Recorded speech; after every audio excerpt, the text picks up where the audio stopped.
There's few things in life that gives me more joy than scoring a great deal on a box of untested cameras, and I think I was able to do it on this box. I paid $150 for this box of cameras that I wanted at online auction. I should be able to double or triple my money on this pretty easily, I think, based on what I saw, even if a couple of them aren't working. So let's go ahead and open it and see what we got inside. All right, looks good. Really well packaged. If you're new here, my name's Kevin, and this is my full-time job is actually buying and selling used digital cameras. And I've been doing it now full-time for 7 years, and I've sold close to 25,000 digital cameras, lenses, camcorders, and other camera accessories during that time. And it's something that I still enjoy doing after all this time, and this is my favorite part of the job, is doing large untested lots. So join me as we go through a bunch of different cameras from a bunch of different brands. I'm sure we'll have some junky ones in there, but hopefully we have some good ones that are worth some money. First camera up. We've got a Sony DSC H3 digital camera. And this is a fairly compact digital camera with a 10x optical zoom that Sony released over 10 years ago now. It uses the Sony NP-BG1 battery. It's not in there. Oh, it actually has a Memory Stick Pro. Memory Stick Pro Duo is in there. I've sold a lot of this camera. It's an 8.1 megapixel camera. It actually takes pretty good pictures. And it shoots little short movie clips as well. Power's on.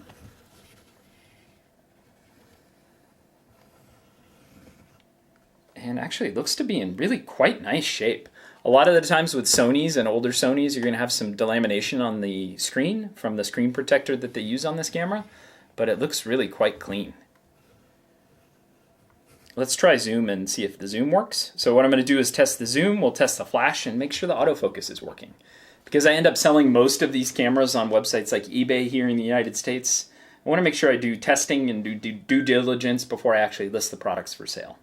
Because there's nothing worse than buying a camera and it's not working from the seller, and then you have to go through the return process. Pain in the butt. You guys like my sweater? This is actually one of the last things my grandma gave me before she passed away, close to 20 years now. We're getting to the point in Arizona where it's getting pretty warm, but today is a cooler, overcast day. I figured I'd break it out one more time for the year.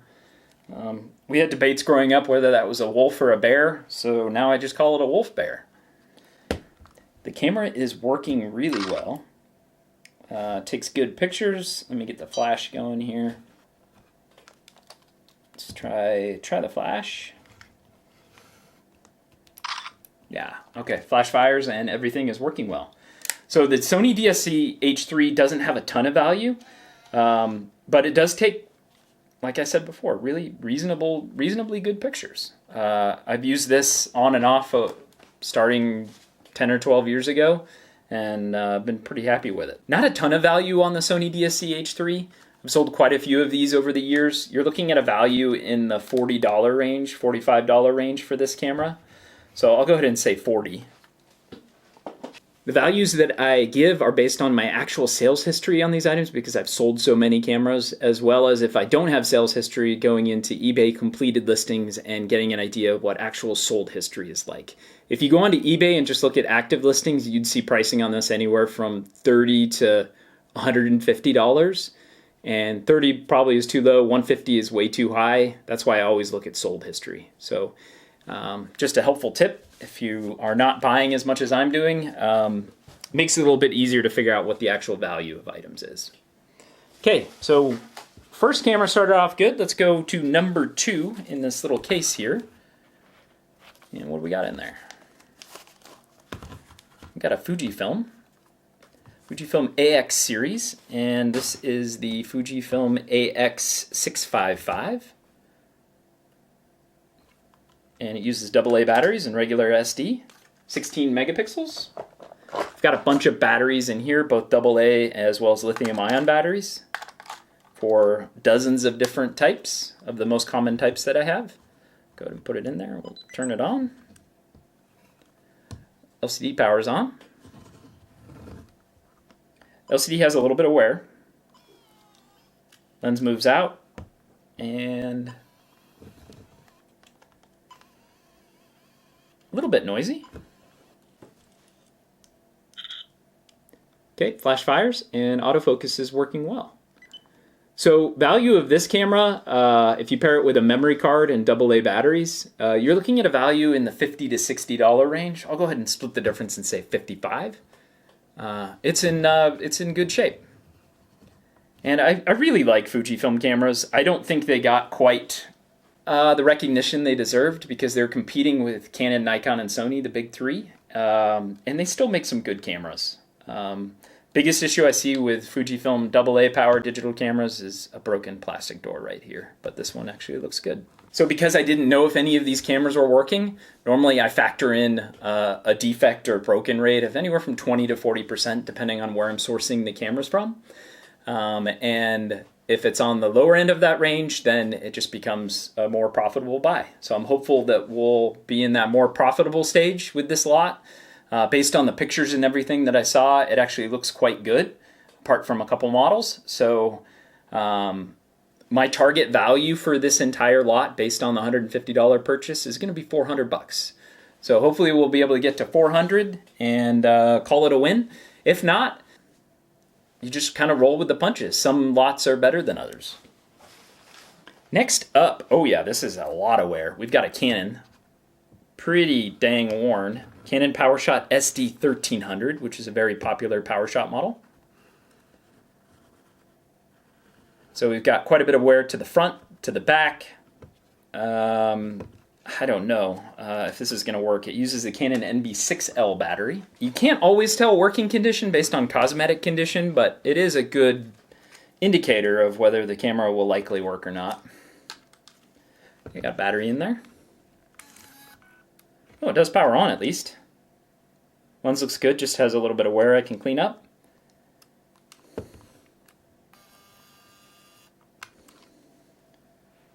It's hard to even tell what's going on because the screen is so worn. Quite noisy lens. You get an idea of what I'm talking about if we look at the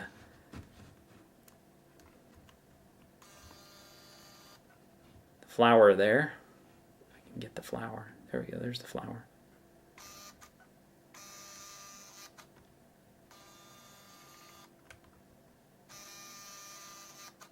So let's try taking a picture and see if the flash fires. Yeah, flash does fire. Wow, I am very surprised that this camera even works. It is very, very beat up. The Canon PowerShot SD1300 has gone up in value a lot over the last few years since the pandemic. A lot more social media interest in digicams and Y2K models, and it's led to values of certain models that are kind of overhyped in my opinion, kind of rising. Oh, look, the lens cover doesn't completely shut when the camera's turned off. Let's try that again. Oh, now it did. So I'll work on that a little bit. A lot of times it's just a little bit of pressure right there, and if you very gently nudge the front lens cover up a little bit, sometimes that'll fix it. So this camera, in excellent working condition, you'd be looking at a value of $150 to $200 on this.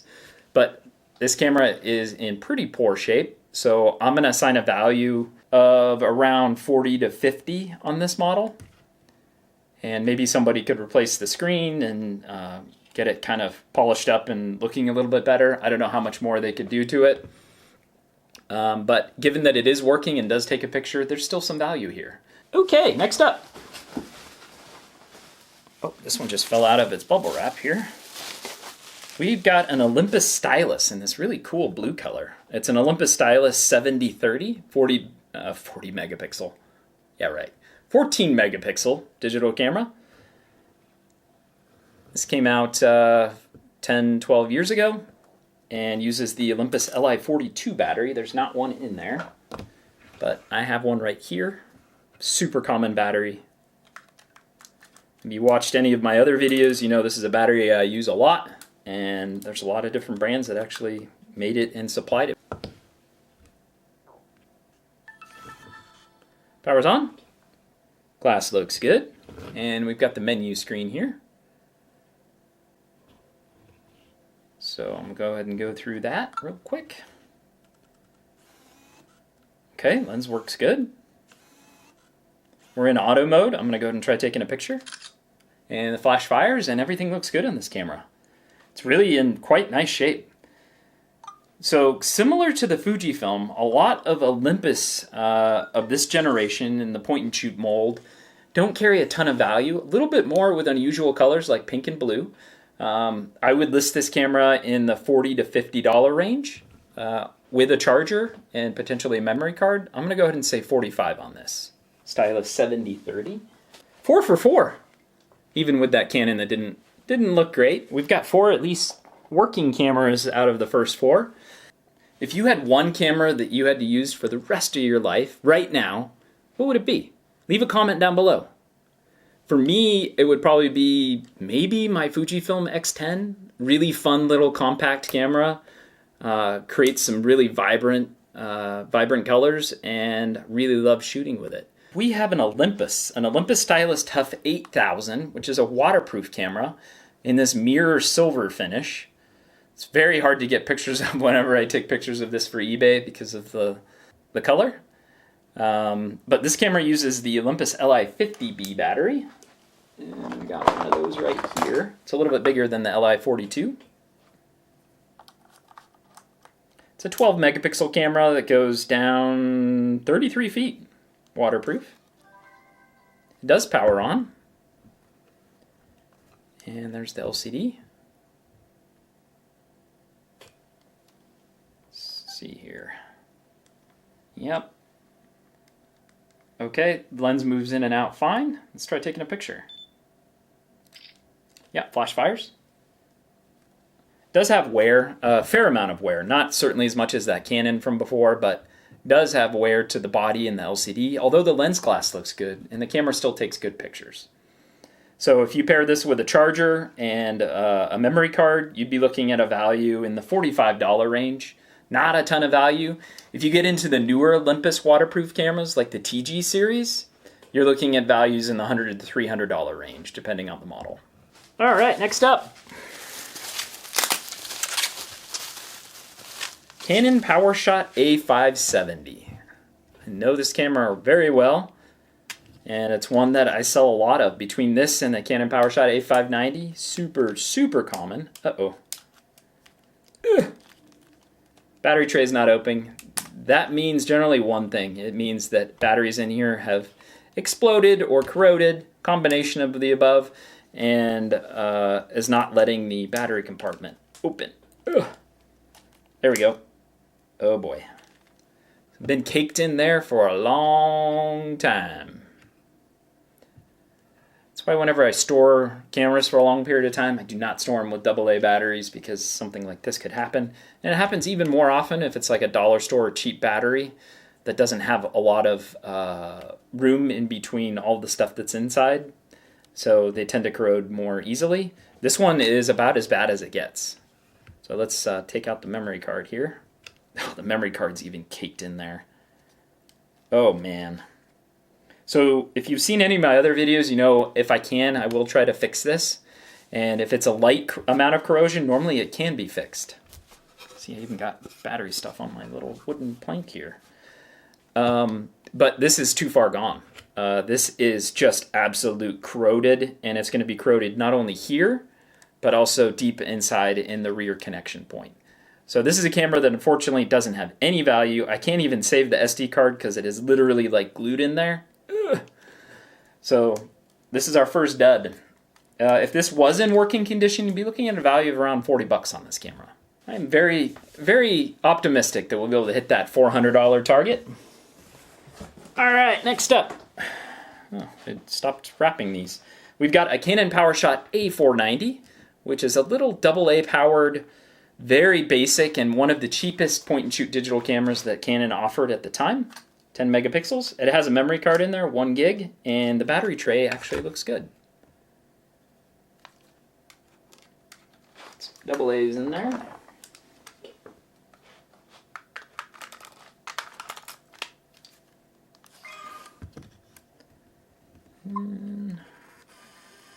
It's kind of the classic point and shoot digital camera you could just throw in your purse or your pocket and walk around and take pictures with. Nothing too spectacular, but it takes decent pictures. The biggest issue for me was the really limited 3x optical range on this camera. Whenever I was shooting more with point and shoot digital cameras, I like something with a little bit more range. But let's go ahead and try taking a picture and see if it works. And the flash fires. Autofocus looks good. And lens is a little bit noisy, but that's common for this model. A little bit noisy, yeah. Value on the Canon PowerShot A490, not huge. You're looking at a value in the $40 range on this camera. Okay. Oh, wow. Nice. Canon PowerShot SD1000. And this is a camera that, again, kind of has been popularized by social media and a few other YouTubers that have created videos around this. But this is a camera that has really exploded in popularity and value over the last 3 years. I used to sell this for $50 to $75, and now in superb condition, I've seen it sell for $200 plus. It's pretty wild. It uses a Canon NB4L battery, which it has in it. Let's see if we've got any charge in this. Doubtful. Also has a micro SD card with an SD adapter. Oh, it does power on. The thing that I see immediately is we've got a couple darkish spots on the LCD. One right down here. Normally, it's just on the display. It doesn't affect the actual pictures taken. If we turn this on and move it to the picture mode and take a picture, we'll be able to see if there are actually any spots or specks within the pictures. And this actually looks quite good. Okay, let's see if we can get the flash going here. Yeah, flash fires. And the neat thing about this, it does have a tiny little viewfinder here, which is kind of a cool feature. So this camera, you can kind of see it a little bit better here, the darkish spot that I'm talking about. It's right there. So that's something I would call out when I would list this item on a website like eBay. Is just say the LCD has a darkish spot, doesn't affect the pictures taken. But if I'm unsure of whether it would affect the pictures, if it's actually a dust spot in the sensor, for example, I would take the SD card out, put it in my computer, and just make sure everything looks good.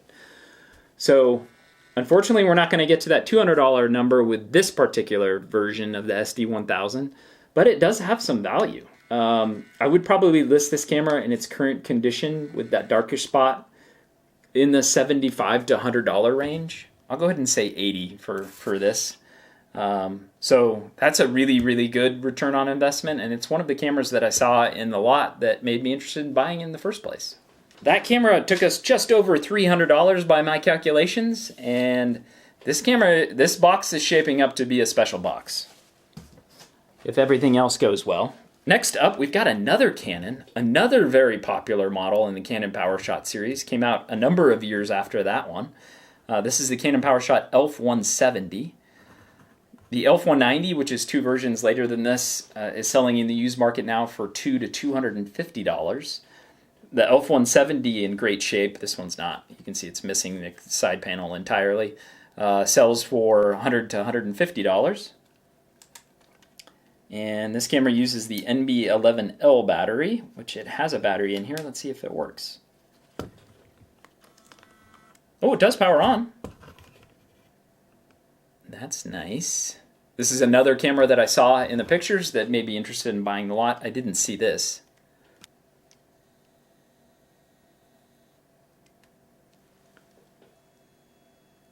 Okay, well, dang. I'll tell you what I'm seeing here in a second. The flash fires, it does take a picture. The glass looks good, but as you zoom out to that very outer range of the 12x optical, there's a very, very small spot that is visible in the pictures taken. So that means there's probably a very tiny dust particle inside of the sensor. There are some things you can do to try to fix that. Vacuum technique, vibration. I'll try all of those a little bit later. I don't have time to do it on this video. If I can get it into working condition without that dust speck, given the condition issues and the LCD has some wear, you'd be looking at a value of around probably $100. But with that dust speck I'm going to go ahead and assign a value on this camera of around 30 for now. Bummer. So 9 cameras down, we've got 6 cameras left. All of the 6 left are bridge cameras, and there's some cool bridge cameras in here. Let's go ahead and start with this guy. We've got a Kodak Pixpro AZ401 in red. And this is a bridge camera that I've sold a lot of.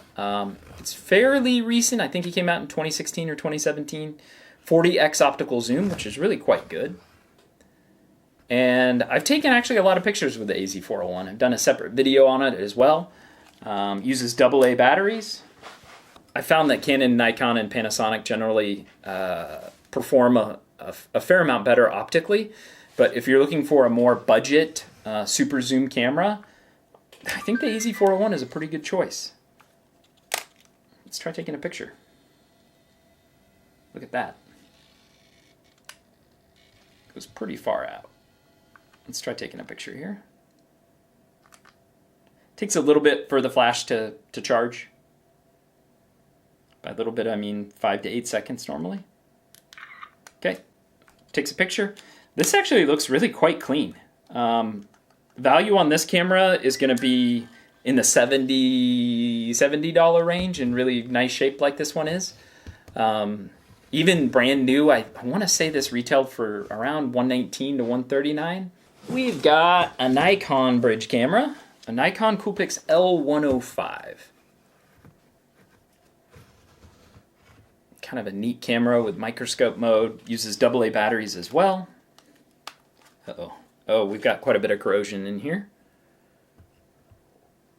And it looks like it might be manageable, potentially. Quite a bit here as well. So normally what I like to use for corrosion in the battery tray is vinegar, and you can use any sort of household vinegar that will kind of remedy that. So got some vinegar here, and let's give this a shot. So what I'm going to do is just spray a little bit right there. And then I've got a wire brush that I will end up using, I'm sure.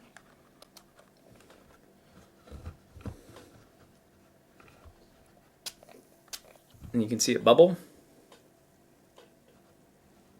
So we'll let that sit for a little bit. If it's very light, then I wouldn't even use a brass brush. I would just use a microfiber cloth. But this was pretty caked on there.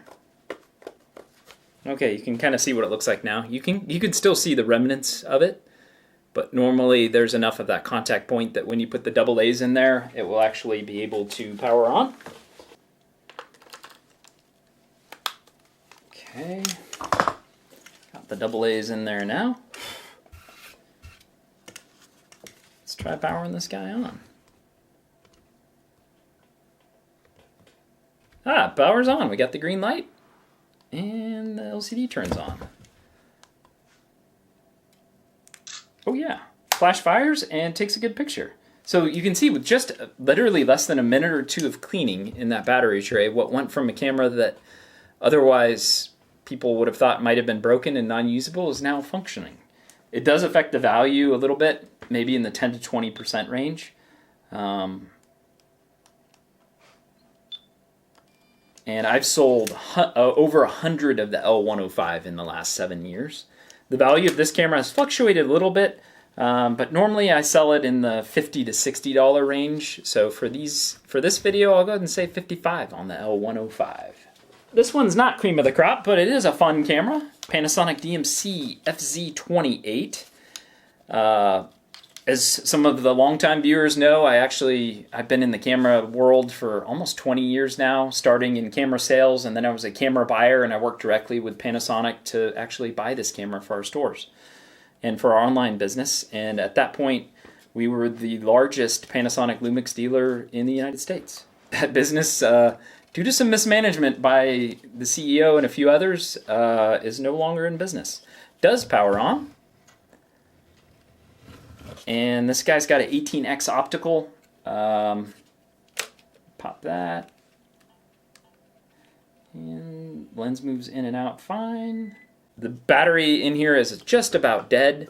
So I'll try to get another replacement battery and charge it up whenever I actually list it for sale. But this camera takes nice pictures. It's one of my favorite cameras to use of all time, along with the DMC FZ28. If you've got any memories of a Lumix that you've used over the years, leave a comment down below for all my fellow Lumix fans. This camera, I want to say, what did we sell it for? We ended up closing it out for in the $179, $199, $250 range. The value of this in the used market right now in the $40 to $50 range. So it's come down a fair amount. You'll see a lot of bridge cameras, even from major manufacturers, that don't command a huge price. And for a lot of people, they can be a great value because you get a great optical range and a more compact form factor. That gets us just over $500 in projected value. Nice. Okay, next up, we have a Nikon Coolpix with the outer lens rim missing. And this is a Nikon Coolpix L820. Also a bridge camera with a 30x optical. This is kind of a neat camera because it's got a side zoom as well as the top zoom. AA tray looks good. Super common issue for Nikon Coolpix is to have battery discharge. Lens is a little bit dirty. We'll get that cleaned up a little bit later. But otherwise looks decent. Power it on. See if it, yeah, power's on. And let's go through the motions here. Lens moves out. I don't like easy auto mode. I like auto mode better. We'll do that. Lens moves in and out smoothly. We'll pop the flash. Flash didn't fire. Let me move it into a fill flash mode. Flash fires. Autofocus looks good, and this camera is working. The missing outer lens rim does not affect the actual performance of the camera, but does affect the value. And it's going to take probably 15 or 20 bucks off the value. This is a camera that normally I would sell for in the $60 range with that outer missing lens rim. I would probably list this for 45 or 50 with a AA batteries and an SD card. So let's go ahead and say 45 on this L820. Okay, two cameras left. Oh yeah, nice. Canon PowerShot SX520. And this is a very, very popular bridge camera that Canon released right before the Canon PowerShot SX530, which is one of their best-selling super zoom bridge cameras of all time.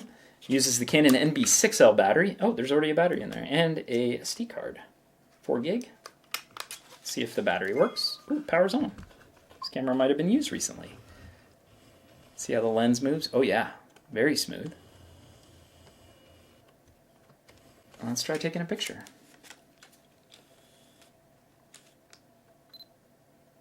It takes a few seconds for that flash to charge and fire up and shoot.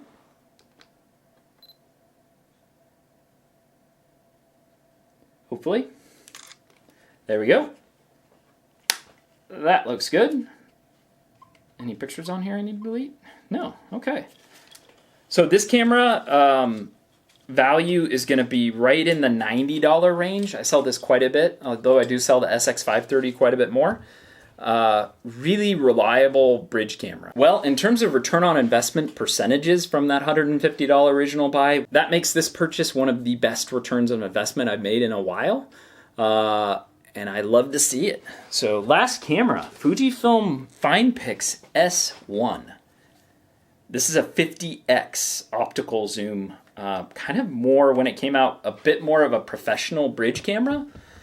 And I really, really like shooting with this camera. I think it's 16 megapixels. Takes some really phenomenal pictures. Also has that side zoom toggle, just like that Nikon from before. Really lovely condition. I think this uses the NP85 battery. Let me see if I've got it. Yeah. Fujifilm NP85. And let's see if it turns on. Nice. Man, this is a thick LCD cover.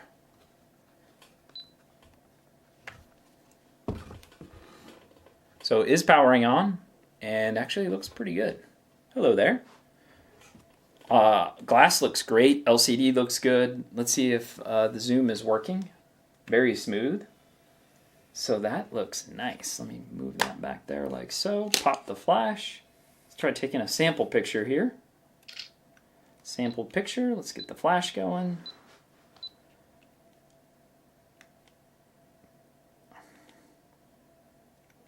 Okay, come on, you can do it.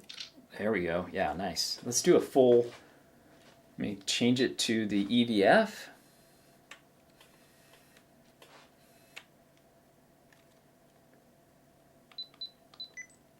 I like to test, if it has an electronic viewfinder, I like to test that as well. Sometimes there can be some issues there since it's not optical, but this one looks good. Okay, nice. Wow, this camera I would say is in actually very good condition, and if you pair this with a charger, memory card, and cable if you've got it, value of the FinePix S1 is going to be in the $125 to $150 range. Given the condition of this camera, if I pair it with maybe a case and some other stuff, I think I'm able to get around $150 for it. And don't forget to subscribe if you haven't already. I've got a link down here. Big home run on this purchase. If I had more of these, I would be doing a happy dance every day. But as always, thank you for watching. Get out there, have some fun, make some memories.